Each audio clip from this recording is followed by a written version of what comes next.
This is Pete Moore on Halo Talks NYC. I have the pleasure of having Prime Hall, a new fast friend of mine coming in from Southern California via the Marines, via swimming, via making people awesome, and turning flotation into a sport of choice for 2024.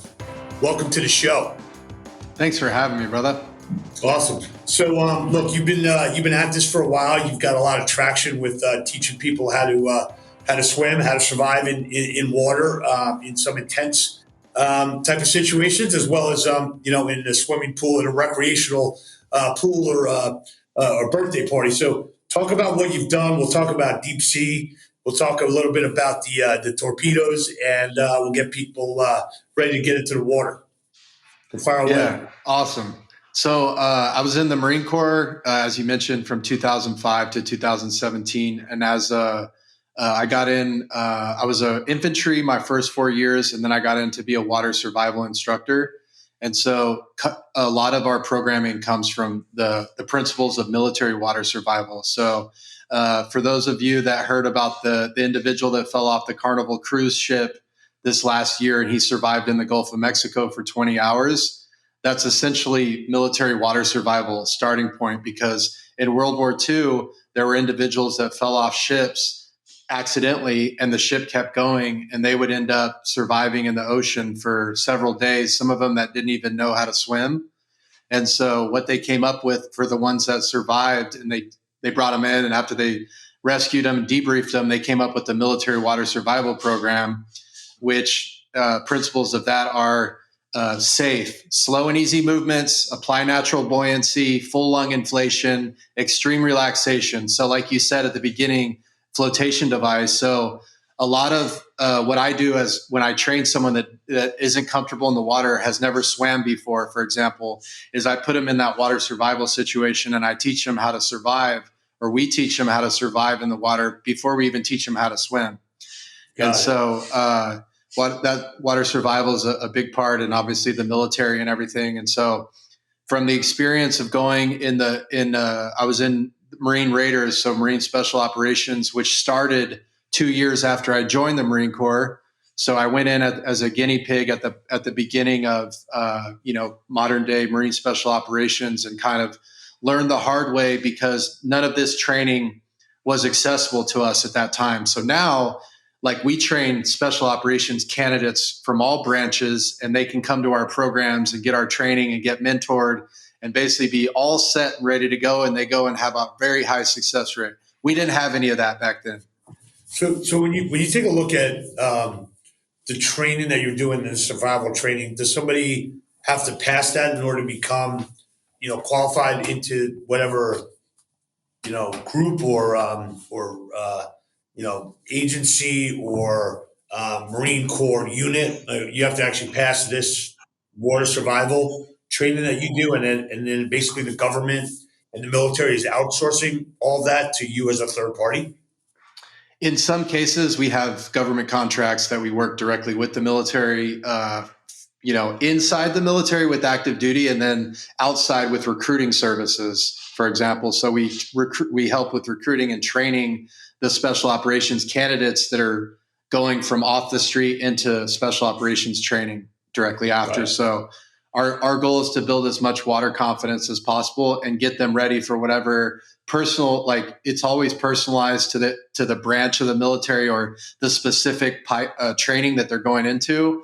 But basically we just prep them in advance for all of those kind of points. Right. And the psychological effect of the water and being underwater and what that does. And so teaching individuals to be calm in the clutch, remain calm under pressure, deal with stress on a different level, and remain focused and relaxed.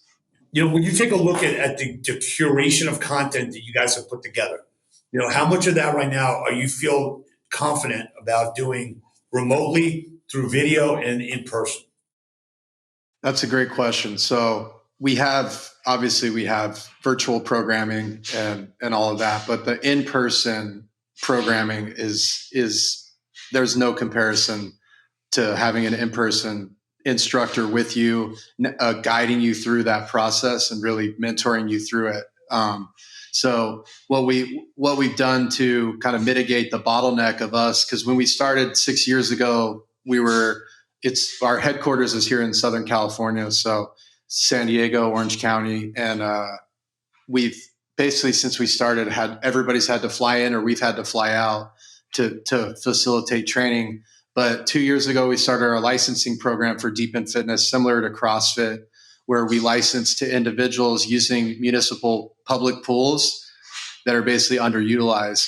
And so there's 300,000 municipal pools or public pools across the US, for example. And we tap into that infrastructure and just find the right candidates as they reach out, or we find them to start the program. So now we have programs and locations in 30 locations across the country in key cities. And we have 37 licensees signed. But our goal is to hit 100 by the end of this year. And do you see, who would be the ideal candidate? If there's someone listening to this podcast right now who's the director of operations of anything related to the water for the YMCA or JCC, how would you say this is why you should bring Deep End into your location? Yeah, the reason to bring Deep End into the location is it's a force multiplier for everything from the facility, the lifeguards, the members of that facility, and this is a program that we see. I mean, obviously we have kids that do this program, so all of the top surfers in the U.S. that are in Southern California, a lot of those champion surfers are doing Deep End Fitness in Orange County twice a week. And so you got kids all the way up to 70-year-old individuals that are doing this program, and it's a non-load bearing. It's for an aging population. It's good on the joints, and it's also allows you to continue to build performance even when you feel like land is not an option with injuries or whatever it is that you're dealing with. And then how would let's say one of the groups that I mentioned said, okay, look, I want to get on board. I think I've got 200, members that are involved in our pool programming or a swim academy, for lack of a better term, on however they call it. Could you train my current instructors? Do you find me new instructors? Do you send somebody out here to get us on board and loaded? How does that work? Just take us through the process quickly. Yeah, so we have a few health clubs that are in this process right now, but it's train the trainer from us to them, licensing Deep End Fitness to that club, and then we're training the trainer and basically making sure quality control and sustainment of the training and the program for safety, training, and culture.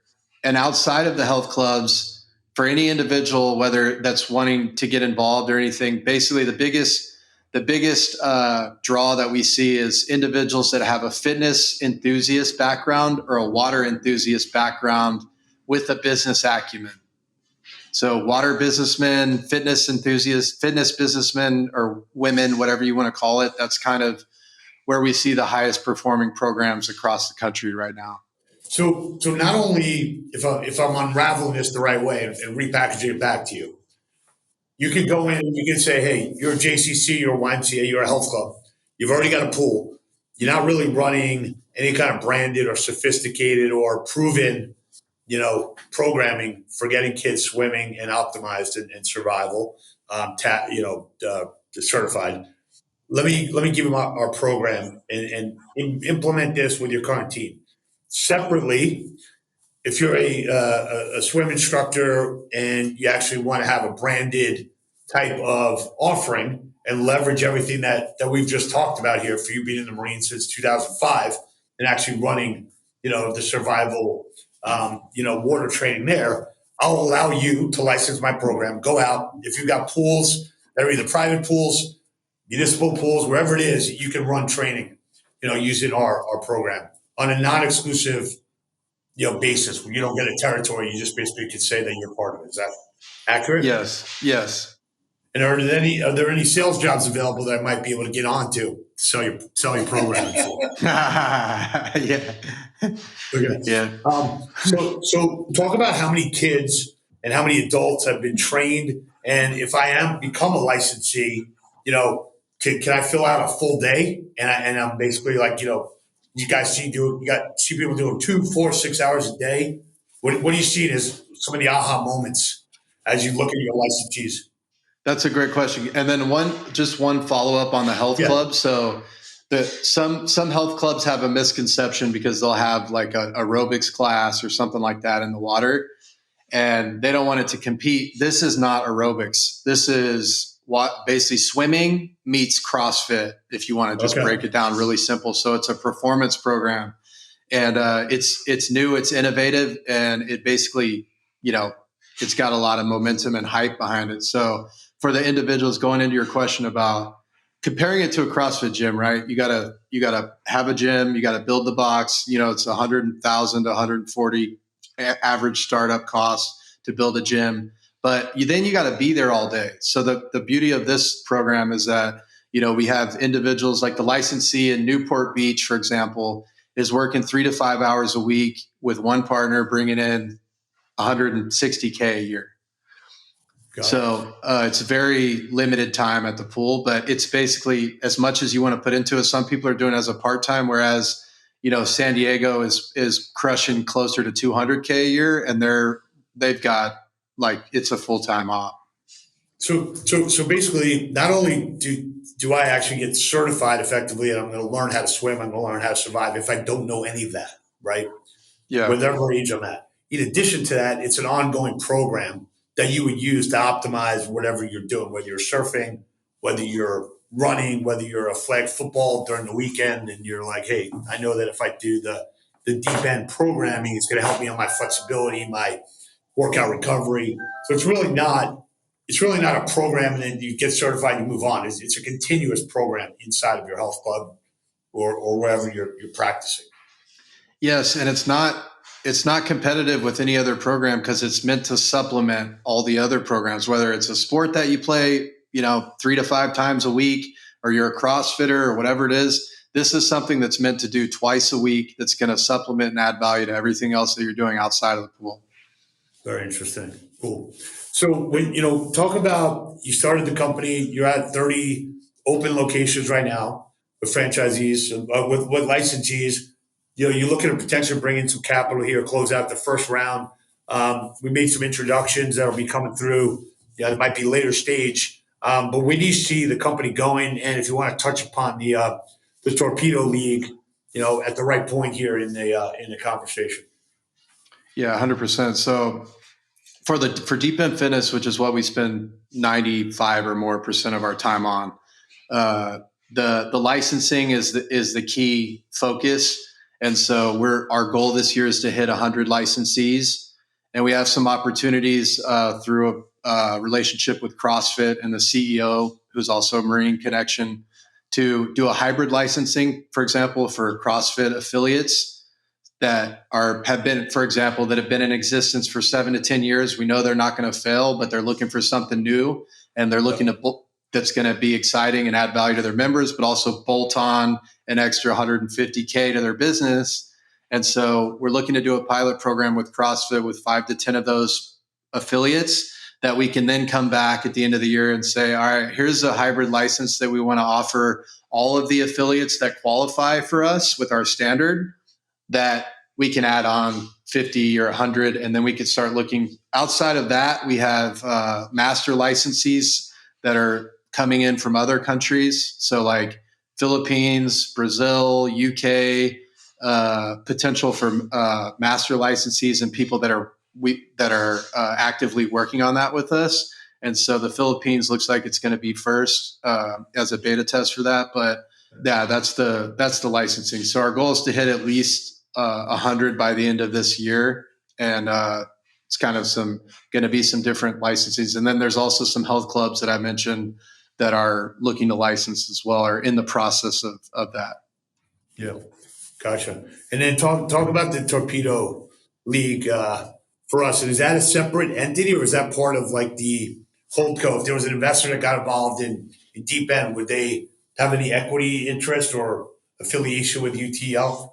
Yes. So UTL and Deep End Fitness are both under the same holding company. So Yeah. we structured the pre-seed round at 6.6 million pre-valuation, and it's for both companies.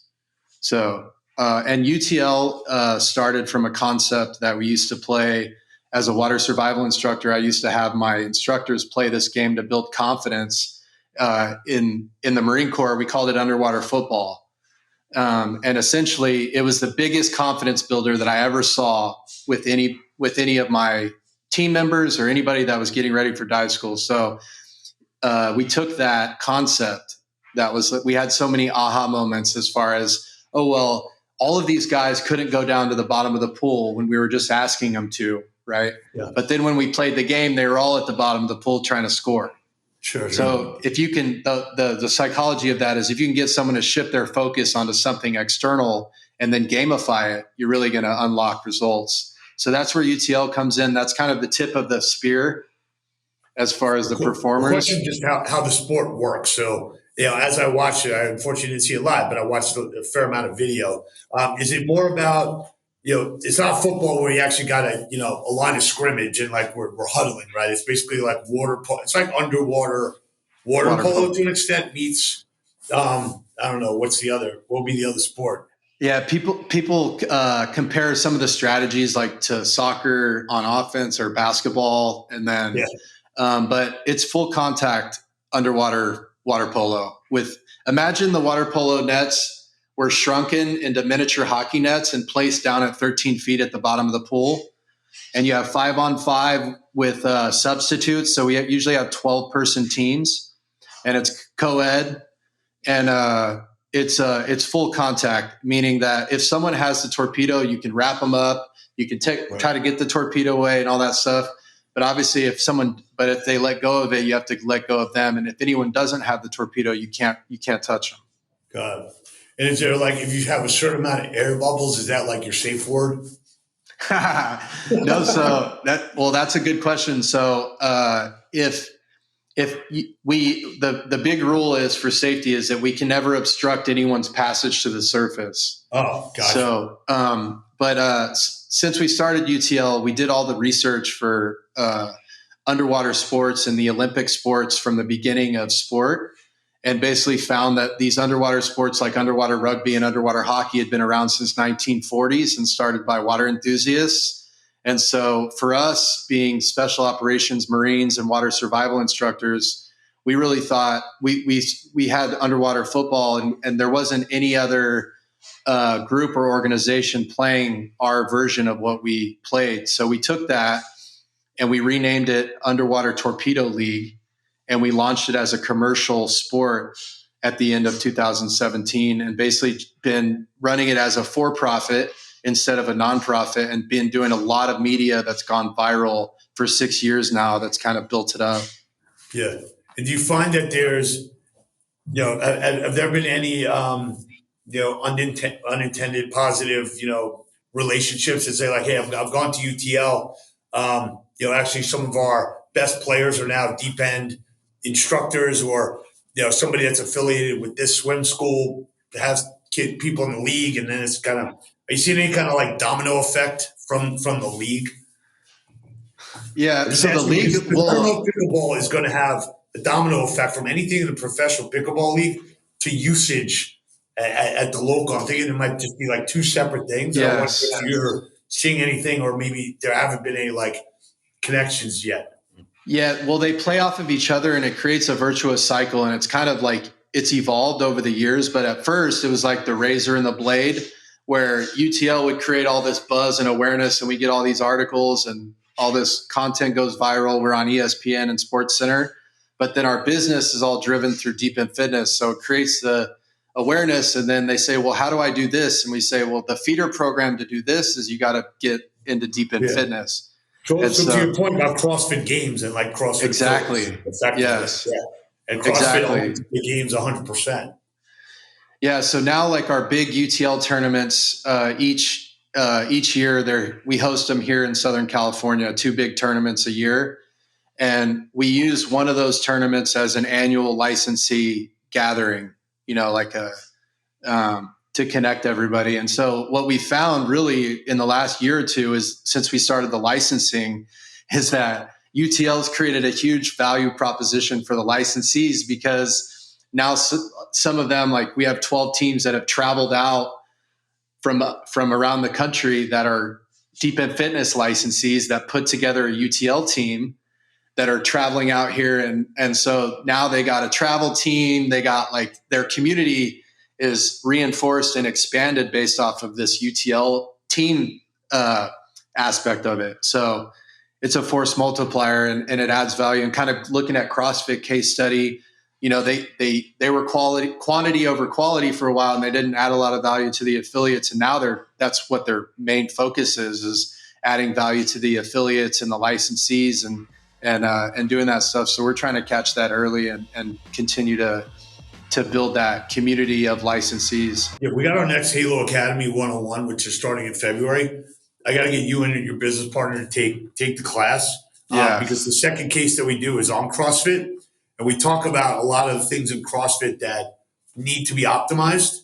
And I think what you're doing is probably like a CrossFit 2.0 underwater, component to it. But I think it'll be very intriguing for the other people in the class to kind of think about, all right, here's the benefits of running a Planet Fitness franchise. Here's the benefits and detriments of running CrossFit.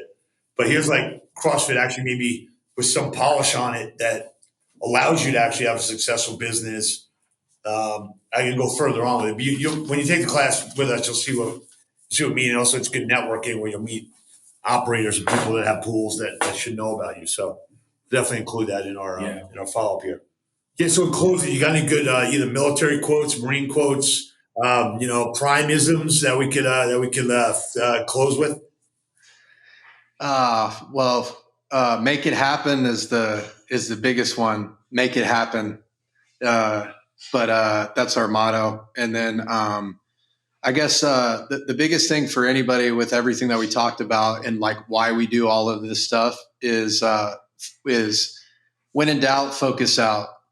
So when we're underwater and it's challenging and you feel uncomfortable and you got water in your nose and your ears or whatever, what helps is to focus on something external, like we said with the torpedo, or your buddy that's next to you. Whatever it is, but getting out of focusing out on something external. And then that's going to help you navigate the situation and stay in control of your mind. And the reason why I want to put that out is because this is with anything stressful throughout your day. So, yeah. And breath is we went through that. I hear you. Breath is the remote control to your mind, to cognitive control.